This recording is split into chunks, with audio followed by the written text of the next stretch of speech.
Hello kids, welcome to another episode of CSI Caper Mysteries with me, Mr. Spencer. In today's episode, we have 4 different blood samples found at the crime scene. We're going to take those 4 samples and we're going to examine them to find out which one corresponds with the blood sample found at the crime scene. Here's sample number 1, sample number 2, sample number 3, sample number 4, and sample number 5, which is the crime scene sample. With each blood sample, students will be adding 1 drop into this blood examination tray. We went ahead and added a drop into each spot on our blood examination tray. As you can see, if you look closer, you'll see each spot has letters on top of them. First one says A, RH in the middle, and the bottom B. And this is because we have 3 different serums we're going to be adding into each drop. Starting with the first one, anti-serum, anti-B, anti-serum, anti-RH, and anti-serum, anti-A. Students will take 1 drop and add it to each individual spot. So let's get started. Here is anti-A, find anti-A, add a drop, only 1 drop. Anti-RH, find anti-RH on the tray, 1 drop. And now we have the last one, anti-B. And you're going to continue this process for all 5 of them.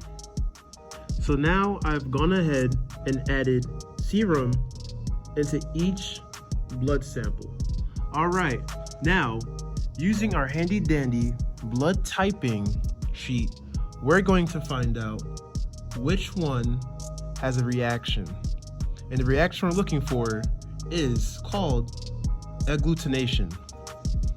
Agglutination is the clumping of blood cells due to the introduction of the anti-serum that I added into each blood sample. So now you're going to use a toothpick and go into each blood sample and you're going to touch around to see if it's clumped up.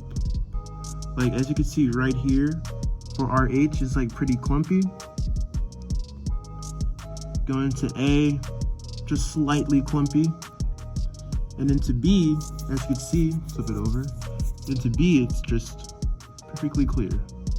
And you're gonna go in and examine each blood sample to find out how the serum reacted with the blood.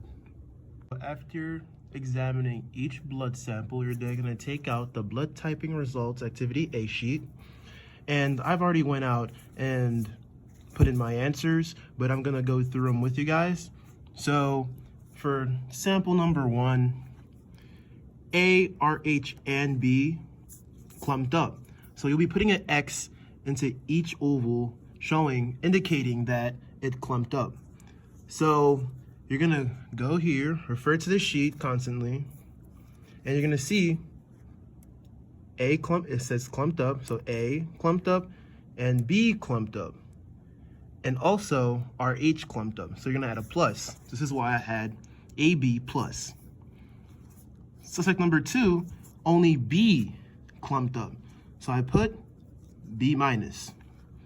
Suspect number 3, A and RH, A and RH with the plus, clumped up, so I added A plus. That's the blood type. So again, suspect number 4, nothing clumped up, so referring back to the sheet, blood type O. So now, with the crime scene sample, it looks like that it most likely matches suspect number 3. Okay, congratulations, young scientists. You made it to the end of today's episode of CSI Caper Mysteries. In today's episode, we've learned about agglutination, which is the clumping of blood cells found when you add serum to blood. Well, thank you, and have a good one. See you in the next episode.